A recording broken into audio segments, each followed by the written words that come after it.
Hey guys, we are back again here at Web3 Talks, and we're with Henri to talk about DeFi and LP. So, Henri, please take it away. Let's start with DeFi because that's a very popular word among a lot of new people coming in. So please tell us what is DeFi? Sure. Nice to be here again. Thank you. Yeah, DeFi is a huge term in Web3, in crypto. It stands for Decentralized Finance, as I'm sure you're aware. So, I mean, DeFi is a very umbrella term, right? There's a lot of protocols that fall under DeFi, right? But they're mostly financial or liquidity moving applications. So you could think of it as your DEX. You could think of it as a algorithmic liquidity management application. Right. You could think of it as your lending and borrowing protocol. You can think of it as your liquid staking derivatives. So basically any protocol that moves tokens that helps the movement of liquidity would be considered DeFi. So some of those are for retail users. Some of them are just decentralized, anyone can use them. Others are more on a B2B, more permissioned sort of trajectory, I want to say. But at the end of the day, this is kind of where all the yield originates in crypto, right? Because whatever moves through the system is what keeps the system alive, I want to say, and this is where the yield generates. So a big narrative lately over the last few weeks was liquid staking derivatives FI. I heard that, yeah. LSDFi. I think for the first time now in DeFi, people are realizing that there is a sustainable source of yield that comes from securing the network. Right. So rewards from staking your Ethereum, or you're staking your Matic, or staking your base currency of that network. And I think we're going to see a lot of innovation with this. There's a lot of new protocols now that come out that sort of, they're called composability Legos. I'm sure you heard that term. I heard the term, but please. Financial Legos building on top of each other to build a new financial system. All right, so that is what composability means? Correct, yeah. Interesting, okay, all right. So yeah, I think we will soon see DeFi growing up, I want to say, because there was DeFi summer a couple of years ago now, I think. True. I do. Right before NFT summer, if I remember correctly. And we're now growing up in DeFi.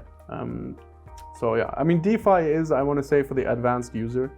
I wouldn't recommend anyone that just getting started to jump into DeFi. You're definitely going to lose some money. No questions about it. You kind of need to know what you're doing. But if done correctly, it can be very, very rewarding.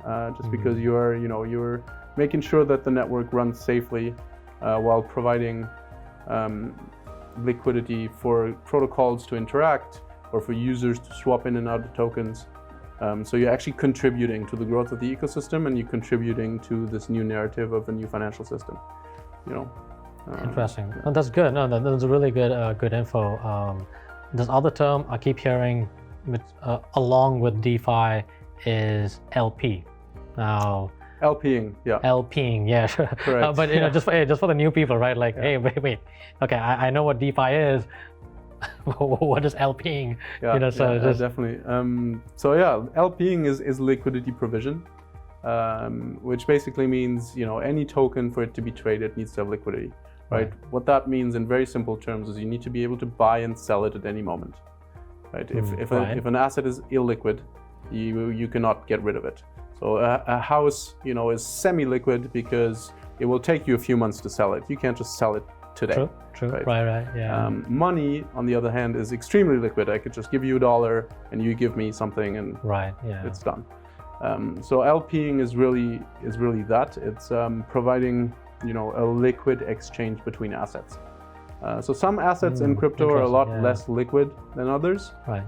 Mostly depending on the token standard. So for instance, fungible tokens, so ERC20 tokens, so the majority of tokens that usually are traded are fungible, are mostly liquid, whereas NFTs, so non-fungible tokens, are usually not so liquid. So during NFT summer, we saw a lot of people buying a lot of NFTs, and now they're not able to sell them. Right. So Right. that's kind of where the illiquidity comes in. But back to your question, LPing is providing liquidity to a pool of assets for people to trade in and out of very fast, and making an interest rate on providing that liquidity. Right. So right, yeah. Based on different liquidity pools that you provide your assets to as a liquidity provider, you will make different interest yields, some of which again can then be used further in DeFi strategies to earn even more yield, compound more yield. So it's a little bit more advanced, and it makes a lot more sense for either protocols or communities that manage a big pool of assets, Right. Okay. than for the individual users. But you can still earn even as an individual user from doing that. Right. Yeah. No, I was just thinking.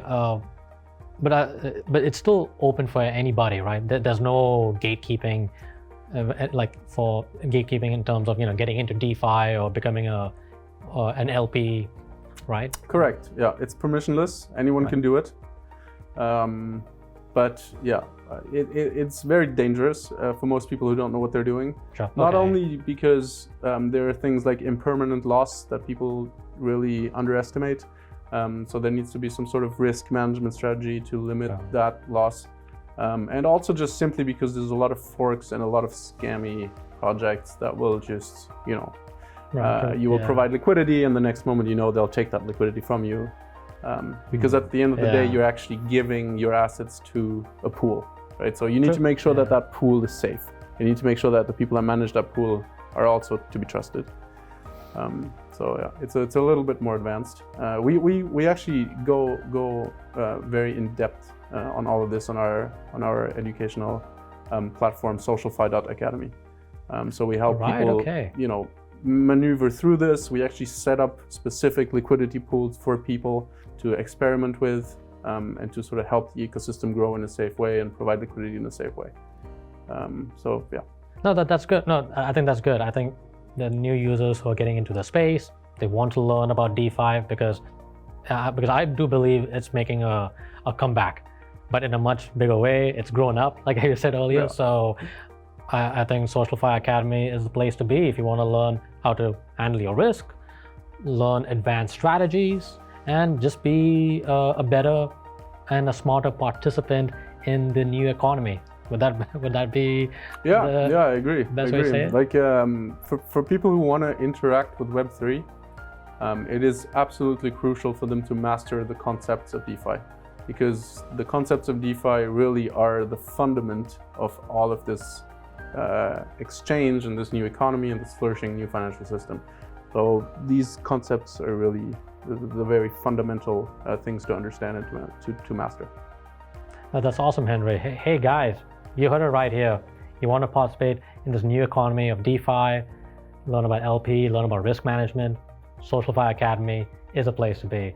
Henry, thank you so much for diving in deeper and providing incredible value. So guys, here at Web3 Talks, this is your time to shine. Check out SocialFi Academy. So anyways, we gotta go. See you in the next episode. Y'all be good. Y'all be safe. We'll talk to you soon. Bye for now.